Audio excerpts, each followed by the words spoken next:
Hello, I'm Fast Lawyer. Today we're going to review Ghost Town VR, a game released on the Steam store July 15th, 2025 by developer Fireproof Games. It normally retails for $30. I did receive a free Steam key through the Steam Curator Connect program to review this game, and I tested it out on the Meta Quest 3 using Virtual Desktop on my RTX 3080. Ghost Town is a VR puzzle adventure game with some horror themes. It touches on the occult and has some ghosts. The game took me 4.5 hours to complete. I would imagine it would take most people 4 to 5 hours to complete as well. The game does have lots of puzzles, but there's a strong narrative focus as well. In fact, the favorite part of this experience for me was the story itself, more so than the puzzles themselves. I would say the puzzles here are casual difficulty. There's also a hint system here to help you along, although I rarely had to use it. The hint system is on a cooldown. What sets Ghost Town apart from many other VR puzzle adventure games and puts it on par with something like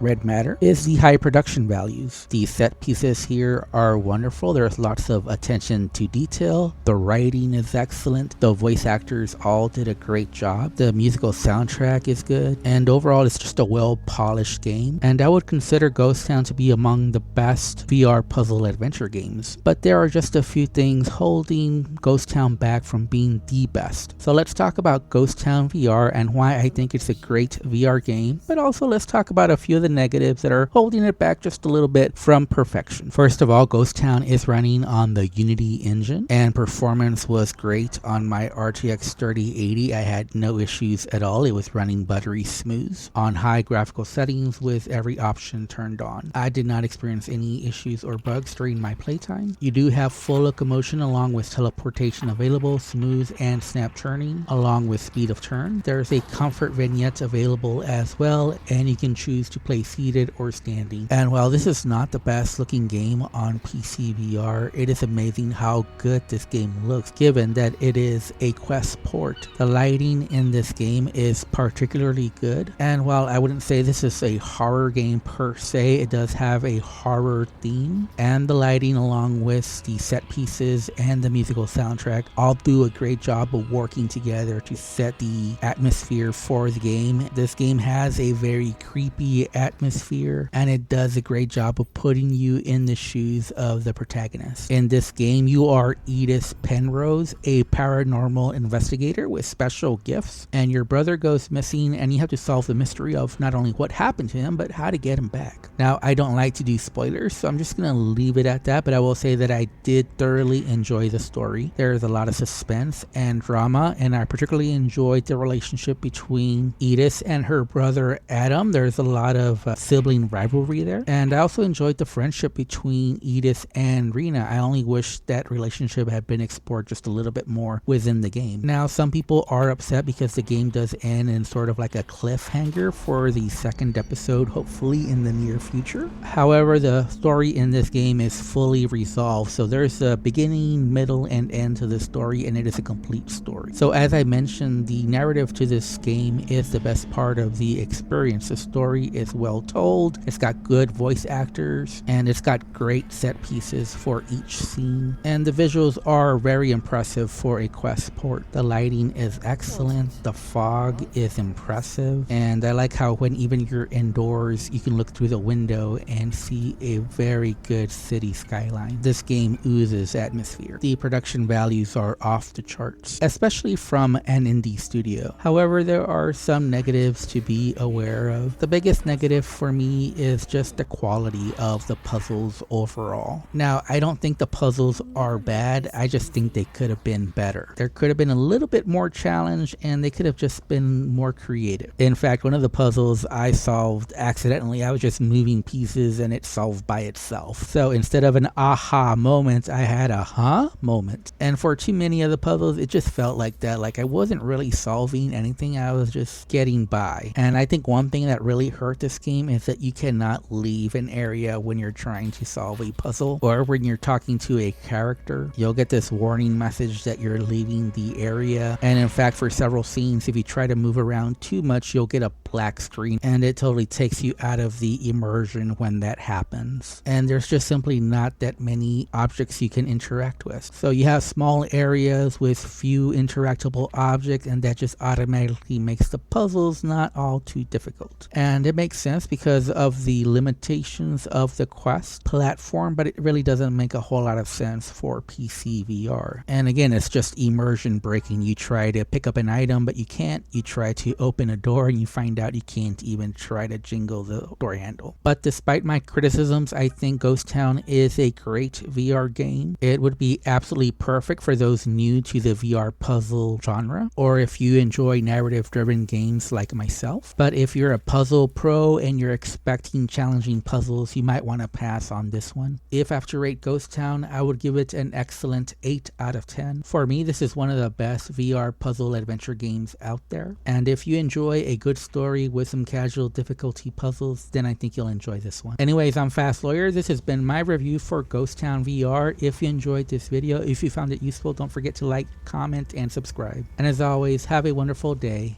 and enjoy the rest of the video.